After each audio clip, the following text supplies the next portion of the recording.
Zest is in. That's the magic. That's Zest is in. Hello everyone and welcome to Zest to Zen with me, Shel, the podcast that'll take you on a journey from the hustle to the harmony, fueling your passion whilst finding your peace. Today I am super excited for you to meet my guest, Jordi Ibern. He's the founder of Kisetsu, I hope I pronounced that right, and the creator of the Art of Being Present, with over 25 years of experience guiding individuals, teams, and leaders through meditation, mindfulness, and Reiki. He invites us into this transformative power of presence. Together, we'll explore how mental clarity, emotional regulation, and intentional living can become part of our daily rhythm, and how simply being present can unlock unseen potential in both life and work. Ooh, I am super excited to find out more about that. If you feel called, I always say this, but it's really important, share a little love, especially to amplify these incredible voices like Jordi's. It costs you absolutely nothing, but makes a huge difference and reaches many more hearts. So thank you if you have already. And may this episode bring you the clarity, grounded presence, and inspired action that you seek. Welcome. Well, thank you very much for this introduction. It's really nice. I think the episode is done. You said it all, but really, thank you very much. I'm really happy and grateful that you invited me to your show, and I'm happy that all of you listeners and watchers are here, spending some time with us. So very grateful for this opportunity. Thank you very much. You're so welcome, and I can already feel that beautiful grounded presence. Like as the Zest Zen kicks in, you can tell I have a lot of energy and the zest comes out, but equally I like to really ground myself, and I can really feel that with you. I can really feel this just beautiful calming presence just washing over me, and I hope the viewers get to really connect to that as well. So thinking about that, I'm always intrigued. I always love to speak about the now moment and all you're creating, but equally I always love to know, I don't know why, but I feel like asking this. What were you like as a child? Have you always been this way? Because I always feel like there's like a journey we often go on. And again, you don't have to speak from a child, whatever point you feel like might be of some significance to you.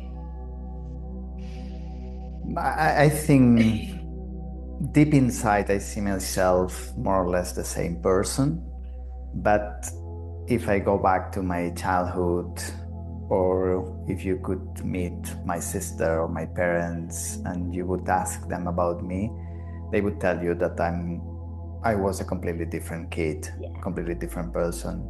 But I would say that they had a challenging childhood for different reasons. And even culture and situation, family situation, etc., was, well, difficult, I think is the right word. So I don't think as a child I could focus on, being present or focusing or anything else than survive, more or less. However, I have a memory, a really nice one. I was born in a very small village, 160 inhabitants, in the middle of nowhere, a beautiful nowhere, but in the middle of nowhere. So it was very quiet, and we're surrounded by nature. There were not so many cars, not noise. And I remember I in the summer, I like to go out because we could go out there in the village, all the kids. And I would just lay down and stare at the moon and thinking about how huge and magical the moon and the universe were. And I would spend sometimes hours just being there, thinking that it was beautiful, and also thinking that I could not understand how big and I had these memories, and I think these were my first real experiences of being completely mindful. And when I see myself now, I relate to these moments. Yeah. It's like, okay, I spent most of my years trying to go back to something that I already knew, just to be, not to do. Yeah. But, well, many things had to happen in order to go back home, I would say it. Yeah. So. Thank you so much for sharing that, Jordi. And I can completely relate, because often, and it's not saying we always have to experience this, but often when we experience the opposite, we feel that, like, I don't know what it is, there's something more. I think we feel that something inside that's truly us. So I can completely relate to you. Because there was a time where I really did not like quiet. I did not like being on my own. I would do anything just to create situations, and I realized I was always doing. But now, and it's not saying that I don't do that now, but I do it consciously. Whereas now it's more, I really value my inner peace, and I know that then that becomes a reflection of your outer reality, and it's, to me, it's something that money cannot buy. It's just so, like, even now thinking about it, my heart just feels like, it's just so beautiful, and yeah, I feel like often when we're in these sometimes chaotic situations and environments, and a lot of things are out of our control as a child, we just navigate them. But like what you said, in those moments, which was so beautiful how you explained it, where if they happened accidentally or intentionally, but often as a child, it's normally something we stumble across, you connect to that real, like, this is nice.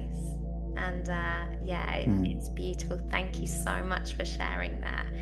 And I really appreciate you sharing, just a little bit, some things that, are very personal to you. So I really appreciate that. You're welcome. So thinking about the power of presence, because I know we touched on that a little bit, but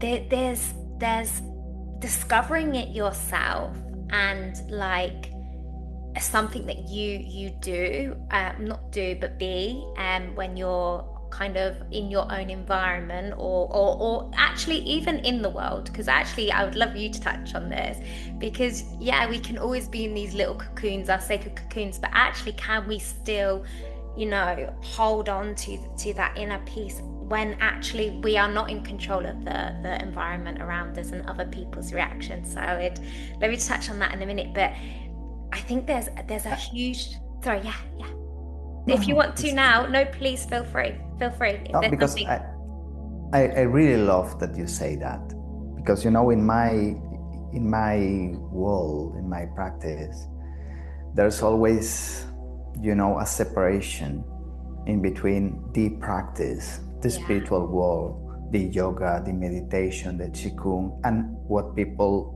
like to call real life. And I have a friend, he's a Buddhist monk. He lived in Plant Village, where Thich Nhat Hanh lived in France. I've been there several times, and once we were talking about being a spiritual person and what to be a spiritual person means. It's like, okay, because it's very easy to say, I'm a very spiritual person, but what does it mean? And we end up talking about presence and kindness. And I always say it, spirituality comes always with presence and kindness. When you lose one of them, spirituality is weak. Then you have to nourish it again. So for me, and he said, my spiritual life is easy. I live among 200 other monks in a temple. So we wake up in the morning with the morning bell. There's no television, there's no computers, there's nothing. It's just noble silence. So 200 monks are going to the big hall to practice. So for me, it's easy. But to have inner peace in a place where is inner peace, where is the challenge there?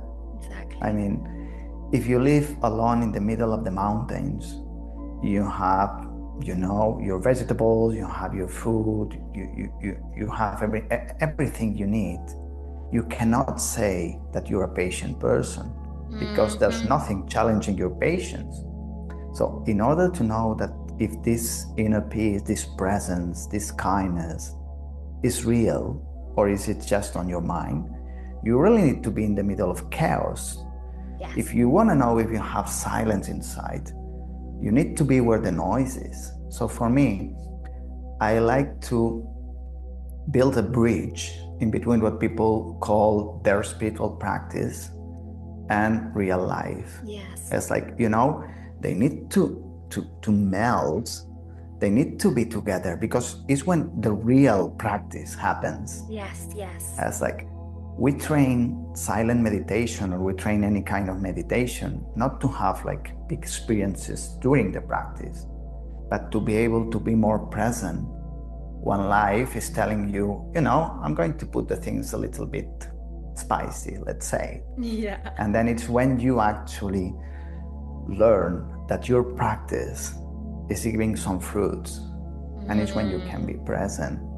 So for me, it's very important to understand that the practice of silent presence, meditation, spirituality, values is 24/7. Yes, yes. Sometimes we need this time to nourish it, alone in the middle of nowhere. But where the practice happens is in real life. Absolutely. Wow. Wise words indeed. And I hear you, because we can be in our little cocoons and listening to being very controlled of what we're absorbing, what we're listening to.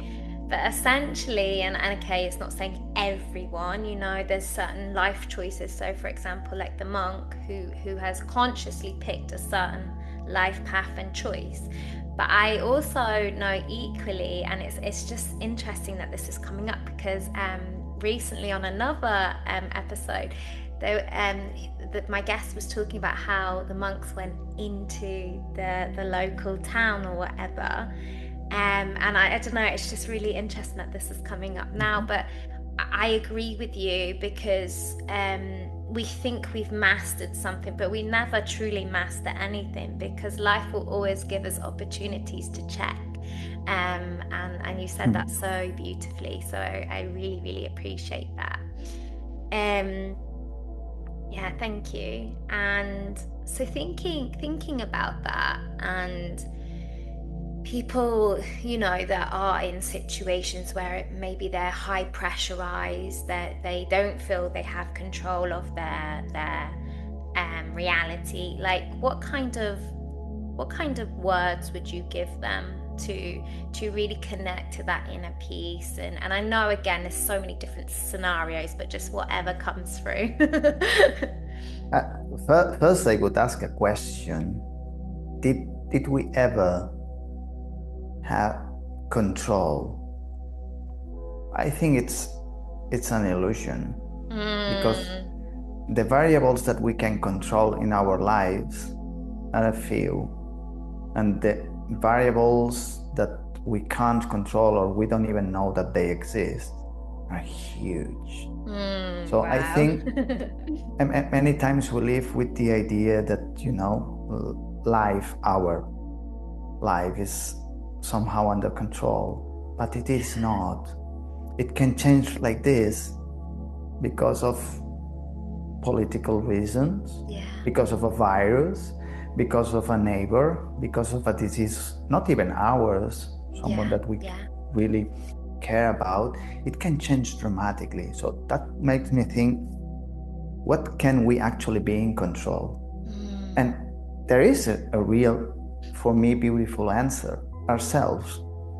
It's like, we cannot be in control of anything else, but we can work, and the word here for me is work, on ourselves, in order to be how we respond and not react to life.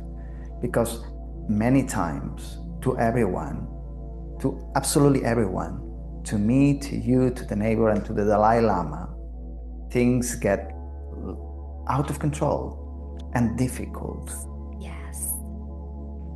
And for me, it's our practice what gives us the strength, the wisdom, and the tools to respond in one way, or on the other hand, to react to the circumstances.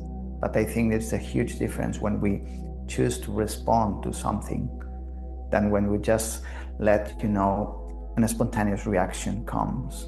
Absolutely. And I think the only place where we can actually control and work is in the inner conditions, not the outer ones.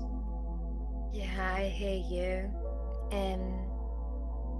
Again, really, really, really wise words. And I'm just thinking about scenarios where even when you're conscious or you're working on yourself, I know there are certain, I don't know if it's the right word to use, but archetypes that want that response. They want that reaction immediately. And it's just so interesting because, you can keep reading the books or keep thinking you've applied it. But then when you're in those situations, that's the true test of yourself, not the other. It's got nothing to do with the other, like you said. It's about you and you choosing, because again, if we say, oh, but I had to respond, I had no choice, well, you're generating that, you're creating that, and I guess there's an element of potentially people pleasing when you don't want to sit in that discomfort and know that person's really, say, coming at you or something. I don't know, I just think it's really, really, really powerful what you're sharing. Thank you. Sorry, I lost you for a while. No, is your connection okay? Can you hear me? Sorry, I can't hear you now. Can you hear now me? yes now yes okay. Sorry. I was just saying how sorry, I don't know how much you didn't hear, but I was just saying how sometimes when we feel it is out of our control and we are forced to respond or react because we are put in that pressurized situation, again, we are giving into something and creating something and assuming that that's our only choice. And I know it's much easier to say when you are separate from it and you're not like in the moment. But I think, and I'd love your opinion on this. Again, back to that kindness and grace. Give yourself that kindness, grace, and okay, right.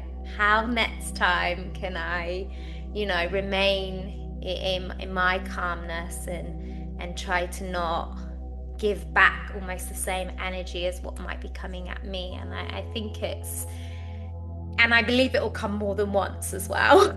I don't believe we have a tick and done. It comes to just, check and see. And that's the journey of life, isn't it? So one of the things that I like to do or to practice or to train myself, first, I respect my human nature.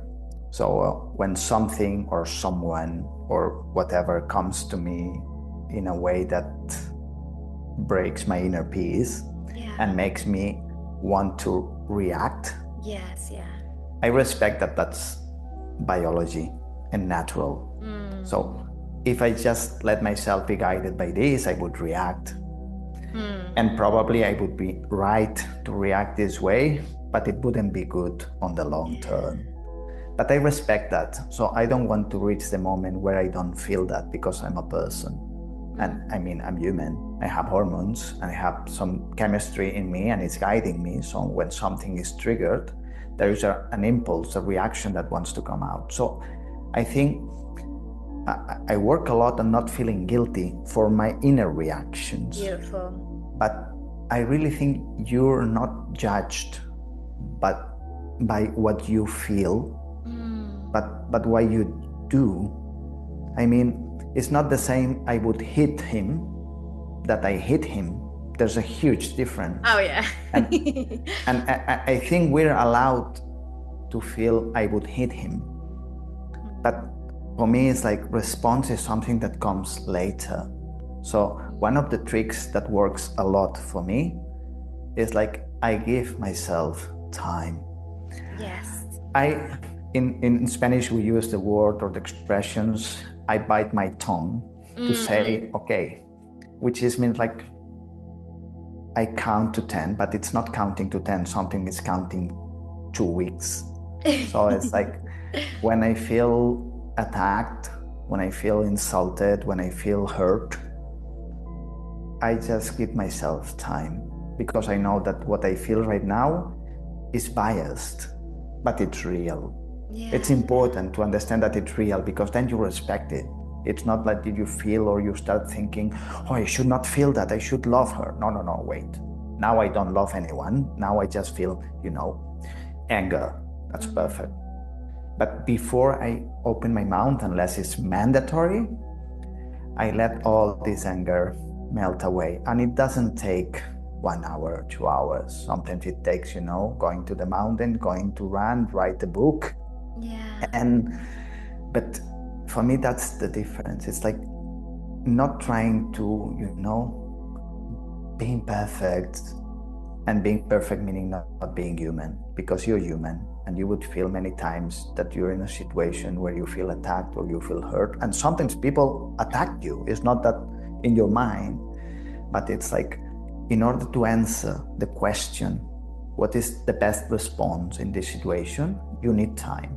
You cannot ask this question right away because the answer will be biased by the emotion that you're feeling. So for me, it is not escaping, that's the present thing, not escaping from the situation. Do not escape from the emotion, just accept it. Be aware that there's an emotion there and then give it time, because the emotion wants to react, but you're much more than the emotion. So it's, for me, both. I think I lost you again. Yeah, you've frozen. It's a nice freeze, but you've frozen. I'm just trying to listen to your words and not get caught up in the visuals, but because you're sharing some really powerful words. Oh, hello. Now you're sideways. Now I see you, but I see you. Oh, wait, I don't know. Can you turn it? Yeah, but welcome to Zest, everyone. But this is the beauty, and actually, I always believe these types of things, and this is why I will leave this, because it's live. This is live. This is what happened. But you see what? We found a solution. We continued. We didn't allow it to control our day or the present moment. And you're still here. We can still hear you. And that's the beauty, and I really, really appreciate you sharing that. So please know that the audio was perfect, so nothing was lost. And thank you so much for your kindness and patience. And I think that literally reinforces your message again right at the start of what is spirituality, And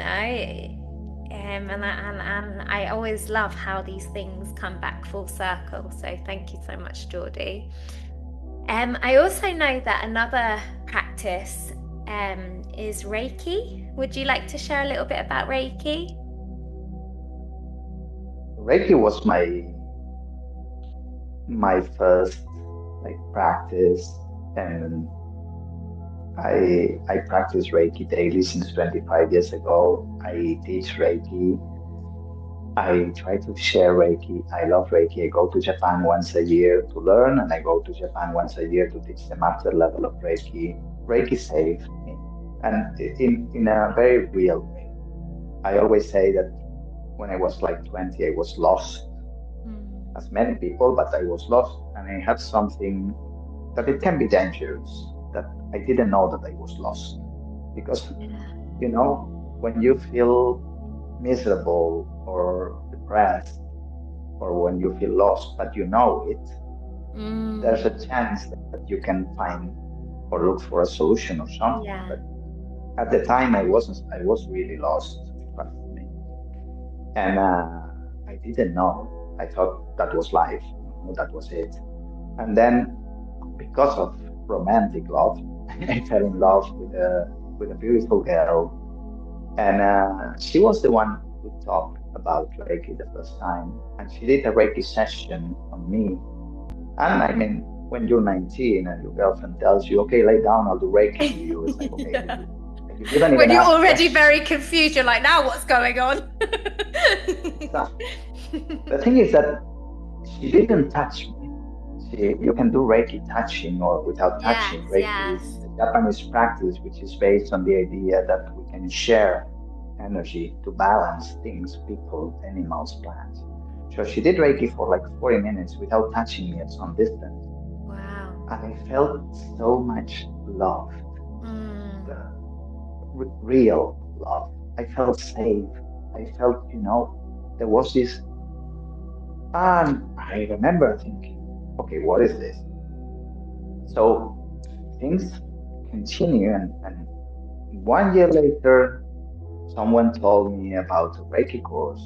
So I was just curious. So I went there. I felt completely out of place because people were wearing white, were doing these huge hugs, and I wasn't in this movement, And I was like, okay, why these people is hugging for 10 seconds here? Yeah. And when the teacher did the attunement to me, is when I really felt home. Yeah. And I remember this course a lot because I was there, and I remember feeling that I wasn't belonging there. But when she did Reiki on me, I felt home. I, Mm. I felt I felt so well. I mean, for someone, if you feel okay, I mean, I think it's a normal feeling, but I wasn't feeling okay. So at the Wow. moment, I felt so good, like home. The word is home. So I was saying that after the course, I started practicing with myself. I think, well, I'm a very constant person on this. And then people started coming. I mean, friends and colleagues started coming for receiving Reiki, and all of a sudden I was practicing Reiki daily and doing 2, 3 sessions daily. So eventually I wanted to go deeper. I kept studying the Oku, then the second level, then the Shimpiden level. Wow. And before I even could see what was going on, I changed my life. People started asking me for Reiki courses. So I never planned it, but I teach Reiki since 2002, and I do Wow. sessions in 2002. And since then I never stopped. But it was never planned for me. It was probably planned, but not for me. And Reiki is what brought me to meditation Mm. because it goes together also to yoga, to qigong. So I changed completely my life without even trying to. But when you have your regular practice, it's like when you learn how to take care of yourself, everything else in your body wants to take care of itself. So it's like Absolutely. started doing more sports because it felt good, eating healthier. I don't know, everything changed. So for me, Reiki, I love Reiki, I respect Reiki. Sometimes I feel a little bit sad because the image of Reiki in the world sometimes is not what it really is. It's much deeper. That's why I went to Japan to discover it and to learn it. It's just a practice that helps you to be grounded and at Yeah. the same time connected, so aligned. And it's based on meditation, on principles, on kindness. And Yeah. yes, and the part of being able to share Reiki, which is like the energy of nature, the energy originally is like given by gods to nature. So Yeah. it's like a way to be balanced or to balance yourself with energy. But Reiki is in one way or another, my teachings, my courses, my sessions, mentorships, because for me, I can't separate my skin from Reiki. At Yeah. some point, it's like it is who I am. It belongs to me, Yeah. and Well, this well is, that's I think, exactly, yeah. what I am, at least right now. But that's exactly what I'm hearing, No, I you can't hear you. it's I so know you're beautifully. asking something. I'm sorry, I think my It's connection is okay, good, it's but okay. Can you hear me?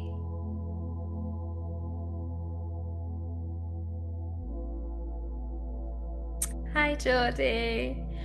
I'm just kind of finding it a little bit of a little chuckle inside at the moment because I just keep seeing your title of your book and what you created, the art of being present, and I just think we are completely practicing that right now.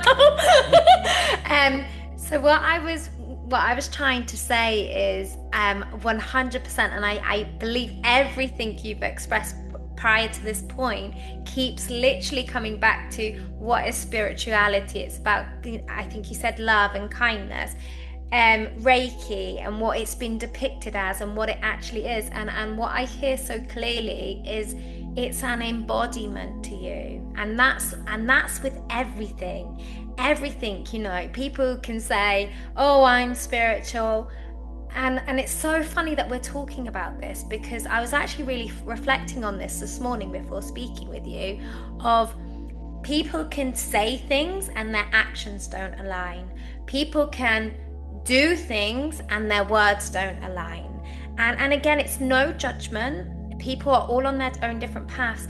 But back to spirituality, back to Reiki, these words we're using more. What I love that having you as a guest today is I want people to really listen to your words and your embodiment, how you live, who you are, what you represent, because we might be saying words like Reiki and they might have had an experience or they don't know much about it, but really feel into the love and the compassion and what this, I believe, man right in front of you is truly expressing. He's expressing, it's labeled, it's called Reiki, just for us to have a term that we can tangibly connect to, but it's not. It's an embodiment. It's something, as you said, that completely changed your life. Whether someone wants to learn how to do it, wants to receive it, or just wants to know more about this, that's what we need to connect to, not always the terms and the labels, and I believe that's what I can hear that you represented, which is so beautiful. Thank you so much, Jordi, thank and you. you're so welcome. And I also believe that 100% the art of being patient. Once again, this episode is just really showing the pure embodiment of that. So I'm really grateful for you and your time, and there's so much more I know we could have touched on, but I want to be really, really respectful of your time. And all your information will be in the show notes. But if there's anything you would like to share with the viewers, feel free. I would like to be grateful for this opportunity for all the cats. I really don't mind. I mean, life is never perfect, and I think that's why it's perfect because Perfectly imperfect. I really like this. It's true, and I'm really grateful because technology, with all the mistakes, etc., it has given us also a lot. I mean, we can talk from different countries, Yeah. connect to a screen, and connect also with everyone else.